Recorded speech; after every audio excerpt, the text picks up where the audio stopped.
हर खबर पर होगी आपकी पकड़। डाउनलोड कीजिए एबीपी लाइव ऐप। तो देखिए, अब अगले नेपाल के पीछे कौन है ये हम कहानी आपको बता देते हैं। कोरोना फैलाने के लिए दुनिया के निशाने पर आया चीन अब भी हरकतों से बाज नहीं आ रहा है। ड्रैगन एक तरफ भारत के साथ अच्छे संबंधों की वकालत करता है, वहीं दूसरी तरफ भारत को घेरने की साजिश रच रहा है। चीन ने इस साजिश का मोहरा बनाया है नेपाल को। नेपाल के साथ हमारे संबंध हमेशा दोस्ताना रहे हैं, लेकिन अब नेपाली पीएम के बयानों से लग रहा है जैसे नेपाल चीन को खुश करने के लिए भारत पर हमले कर रहा है।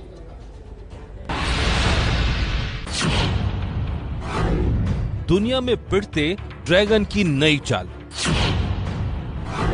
नेपाल के मुंह से उगल रहा आग।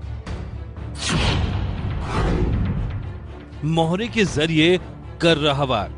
नेपाल सरकार ने मंत्रिमंडल की बैठक में विवादित राजनीतिक नक्शा पास किया, जिसमें भारत के साथ सीमा पर लिम्पियोधुरा, लिपुलेख और काला पानी के इलाकों पर दावा ठोका गया। इन तीनों इलाकों को मिलाकर नेपाल नया नक्शा पास करने जा रहा है। बाईं ओर दिख रहा मैप मौजूदा मैप है, जबकि दाईं ओर वाला प्रस्तावित है।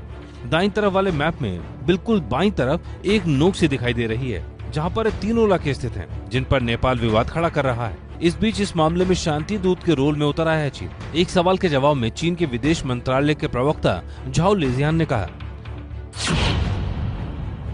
काला पानी भारत और नेपाल के बीच का द्विपक्षीय मुद्दा है।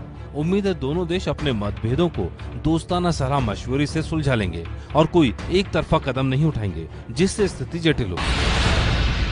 खाते भारत का है, गाते चीन का है। इसी खबर का रुख कर लेते हैं। भारत में फिल्मों से मशहूर ही अभिनेत्री मनीषा कोइराला ने नेपाल के विवादित नक्शे पर नेपाल का पक्ष लिया है। नेपाली अभिनेत्री ने नेपाल के दावे को सही बताया है। नेपाली विदेश मंत्री प्रदीप गव्याली के ट्वीट का जवाब देते हुए मनीषा कोइराला ने यह भी बात कही है। सिर्फ इतना ही नहीं, उन्होंने इस मुद्दे पर चीन को भी पार्टी माना है। दरअसल मनीषा कोइराला का अगर आप ट्वीट देखें तो बाकायदा उन्होंने कहा है कि जो दावा नेपाल की कैबिनेट ने नए मैप के जरिए किया है वो ठीक है। मनीषा कोइराला यही नहीं रुकी, वो तो आगे जाकर ये कह गई कि अच्छी बात है कि अब तीन देश मिलकर इस मुद्दे पर बात कर सकते हैं। तीन देश मतलब भारत, नेपाल और चीन।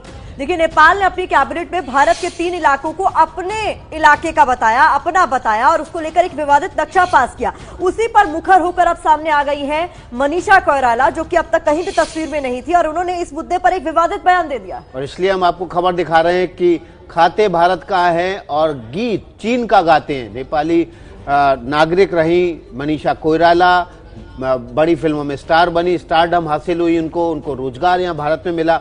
लेकिन अब नेपाल ने जो नया नक्शा जारी किया है उस पर ट्वीट करते हुए उन्होंने कहा है कि इस मसले पर चीन, नेपाल और भारत को मिलकर बात करना चाहिए।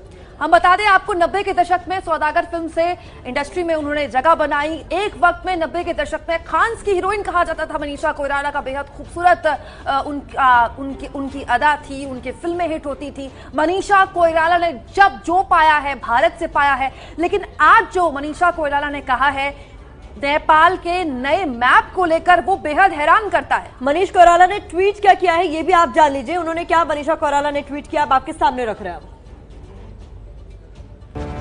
हमारे छोटे राष्ट्र की गरिमा बनाए रखने के लिए धन्यवाद। 3 महान देशों के बीच हम शांतिपूर्ण और सम्मानजनक बातचीत की उम्मीद कर रहे हैं।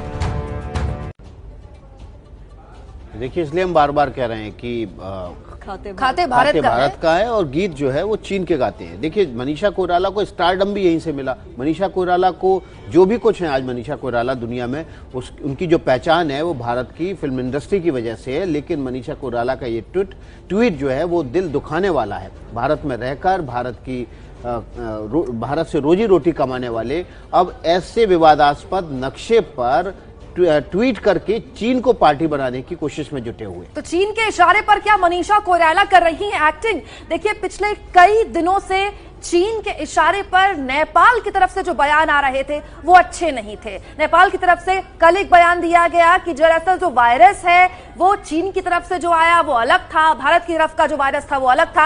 ये वो मैप है जो नेपाल की कैबिनेट ने पास किया था। इस मैप में 2 इलाके, खासतौर पर काला पानी और लिम्पू लेक को नेपाल ने अपने हिस्से का बताया और इस मैप का समर्थन कर रही है मनीषा कोइराला। आपको बता दें कि नेपाल के प्रधानमंत्री केपी शर्मा ओली ने इतना विवादित बयान दिया कि बोलते बोलते होते वो ये भी बोल गए कि चीन की तरफ से जो वायरस आया वो सॉफ्ट वायरस था, जो भारत से वायरस आया वो हार्ड वायरस है। यानी चीन से जो केसेस नेपाल आए वो लोग तो जल्दी ठीक हो गए, लेकिन भारत वाले ठीक होने का नाम नहीं ले रहे।